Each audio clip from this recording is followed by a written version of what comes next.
Olá, bem-vindos a mais um programa A Arte da Guerra, como sempre com o embaixador Francisco Seixas da Costa, e como quase sempre, desde há várias semanas a esta parte, para começarmos com mais uma semana de guerra. Como é que viu a atividade no campo de batalha durante esta semana, embaixador? Bom, na batalha militar, as coisas estão, eu diria, mais ou menos empatadas. Eh, Exato. o que é interessante verificar, e nós que não somos especialistas em questões militares, no fundo acabamos por aprender em função da decorrência do dia a dia, é que coisas que se davam já há semanas como praticamente acabadas, que era a tomada da famosa localidade de Bakhmut, que é uma localidade no leste da Ucrânia, que aparentemente está sob assédio russo há várias semanas, em particular do grupo Wagner, e esta dualidade entre o grupo Wagner e as forças regulares russas também é uma questão interessante. Esta localidade não cai. E não cai, e não tem vindo a cair, e todas as semanas se diz é daqui a dias, é daqui a 2 ou 3 dias, aparentemente já saíram praticamente todas as forças militares, aparentemente os civis, há poucos civis já lá, e é uma localidade, eu diria, mais simbólica até, ao que parece, enfim, a ler aquilo que dizem os especialistas militares, do que propriamente aquilo que os ingleses chamam um stronghold, sob o ponto de vista político e militar. Eh, a Ucrânia está a fazer daquilo um cavalo de batalha, no sentido também de mostrar a sua resiliência, a sua capacidade de defender um ponto que era considerado importante e que, aparentemente, se nós olharmos para o mapa da Ucrânia, não vamos agora eh, trazer para aqui o mapa da Ucrânia como se faz na comunicação social, mas há duas localidades a seguir, que é Kramatorsk e Sloviansk, que são muito próximas e que já estiveram, digamos, sob ameaça russa e que agora aparentemente poderão cair nas mãos dos russos. A sensação que existe é que a guerra está mais ou menos empatada, sob o ponto de vista de capacidade de cada um avançar, e que esse desempate ou se fará ou por uma imensa invasão russa, mas com meios tradicionais que são aqueles que a Rússia tem vindo a utilizar desde há um ano a esta parte, ou então com a chegada de novos equipamentos por parte da Ucrânia que pode desequilibrar a guerra. Os HIMARS, os famosos tanques, tudo isso. Nós não sabemos, nós, como digo, nós observadores exteriores olhamos para esta guerra um pouco à luz daquilo que são os factos e com base nos factos nós tiramos consequências daquilo que foi o apoio a um lado ou ao outro. Neste momento, digamos, o Ocidente continua a manter uma linha muito coerente, digamos, daquilo que é o apoio à Ucrânia. Diz sempre aquela expressão que tem uma leitura um pouco equívoca, que é estaremos com a Ucrânia até ao fim.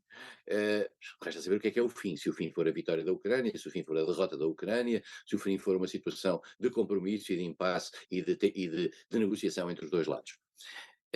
Não há sinais muito fortes de negociação. Nós sabemos que a China tinha dado, através do seu famoso plano de paz, uma ideia de que podia intervir nesta negociação. Os Estados Unidos claramente tentaram criar um fator de diversão, vamos ser claros, que foi dizer que a China estava a procurar ou a encarar a possibilidade de enviar material letal para a Rússia e que isso significaria, em primeiro lugar, a perda do grau, do mínimo de neutralidade por parte da China.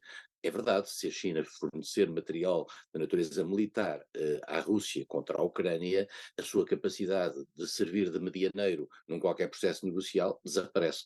A China deixa de ter, digamos, um mínimo de independência.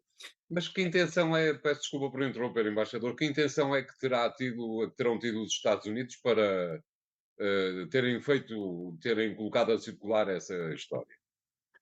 O António, os Estados Unidos têm uma guerra, entre aspas, contra a China que já vem Exato. de longa data e que está a acelerar-se muito rapidamente. Eu diria que até está a acelerar-se mais do que aquilo que a China gostaria em termos do seu timing. O timing da conflitualidade com os Estados Unidos, e já poderemos falar disso a seguir, é um timing que não convém à China. É um timing que é contraditório, por exemplo, com todos os interesses da China no tocante à expansão do chamado projeto Nova Rota da Seda, que é um projeto de expansão de infraestruturas de natureza económica, financiamento a vários países e que só funcionaria em termos de paz e em termos de paz mundial.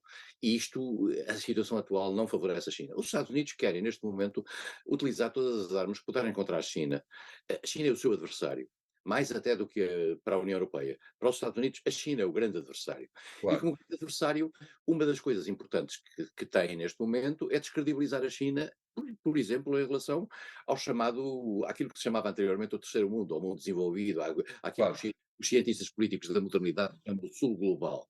exato, No sentido de dizer a China não é um parceiro, é um parceiro que está do lado da Rússia e, portanto, quer colar a China à Rússia. A China também não tem feito muito para se descolar, mas até agora, de qualquer forma, não tem dado armamento letal, aparentemente. Há vários tipos de equipamento que tem dado à Rússia, mas não um armamento que permita matar ucranianos.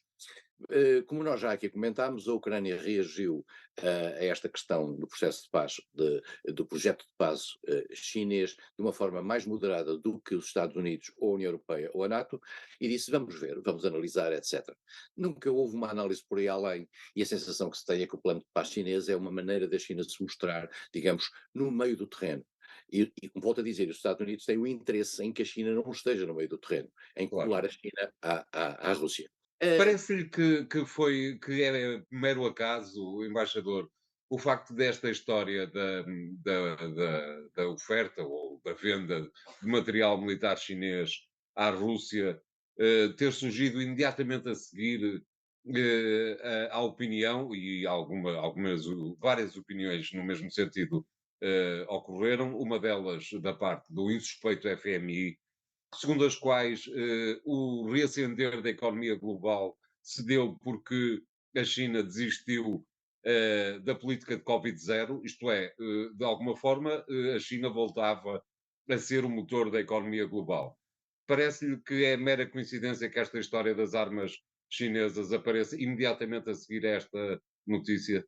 Os Estados Unidos, volto a dizer, com toda a frontalidade, os Estados Unidos têm interesse em aproveitar todas as notícias que possam, digamos, ser más para a China.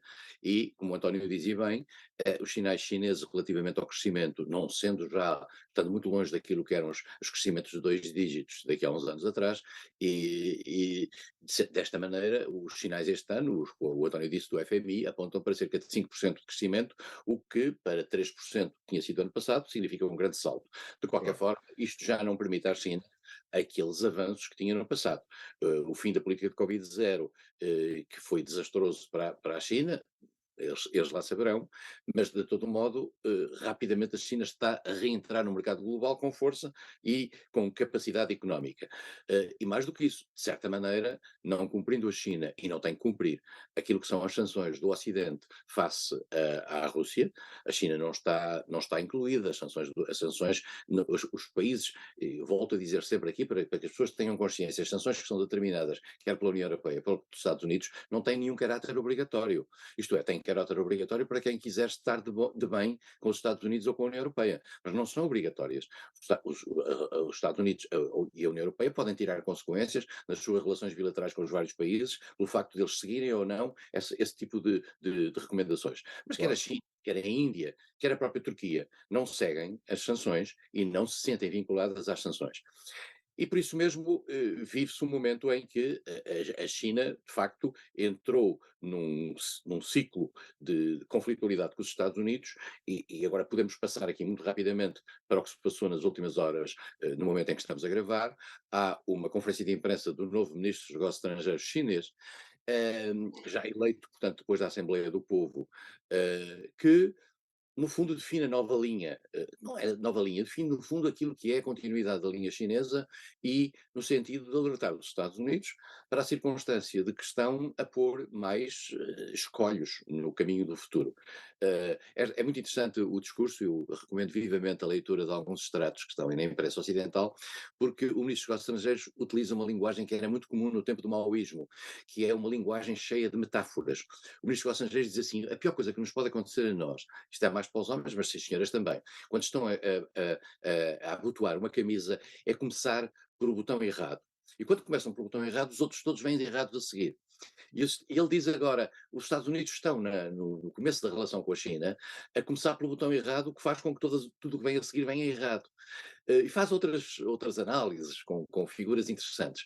É um recurso a um imaginário muito chinês, mas nós que não estávamos habituados nos últimos tempos. Mas a linha central é esta. Os Estados Unidos, segundo a China, estão a entrar numa política de conflitualidade aberta, decisiva, e esta política de conflitualidade pode levar muito longe. Levará muito longe seguramente no aspecto militar. É verdade que a China está a rearmar-se, a China aumentou 7% o seu armamento, o seu investimento em matéria de defesa, mas está ainda a anos-luz daquilo que é o investimento em matéria de defesa dos Estados Unidos. A China está a preparar-se para uma confrontação global que se calhar não esperava já, mas nós podemos fazer, digamos, a leitura de que esta confrontação global se calhar tem a ver com algum timing que a China possa ter relativamente a Taiwan e a querer apressar a resolução da questão de Taiwan.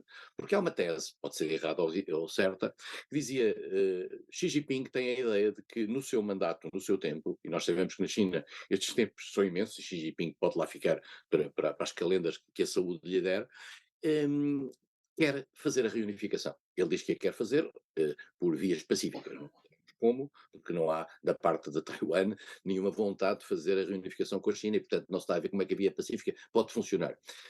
Mas, no fundo, porquê? Porque Xi Jinping quer fazer aquilo que Mao Tse-tung não fez, que foi a reunificação. E, portanto, onde é que a Ucrânia funciona nisto? Eu acho que nós estamos muito concentrados na questão da Ucrânia, porque vivemos aqui na Europa e achamos que esta é uma questão muito próxima de nós. Mas a grande questão mundial que aí está é a questão entre a China e os Estados Unidos. Este é o grande problema que aí está. E a questão da Ucrânia, pode ser ridículo estar a dizer isto, ou pode parecer ridículo estar a dizer isto. A questão da Ucrânia é um fait divers comparativamente com a questão global, que é uma questão que pode dar origem a um conflito de natureza global. E nós sabemos, por exemplo, nos Estados Unidos, estão criados no Congresso algo que é uma frente bipartidária profundamente agressiva relativamente à China. Nós agora vimos na Assembleia Plenária Chinesa, Popular Chinesa, uma linguagem profundamente contra a China. E, portanto, nós estamos aqui a ver que há aqui, está-se a criar um ambiente de bipolaridade muito forte. Se nós somarmos a isso a circunstância de haver uma guerra em que um dos lados, que é o lado que tem, que tem forças nucleares, como é a Rússia, está mais próxima da China, nós poderemos ver que está-se a querer criar uma grande embrulhada. Muito bem, vamos fazer aqui o primeiro intervalo do programa de hoje. Voltamos já de seguida com um novo tema. Até já.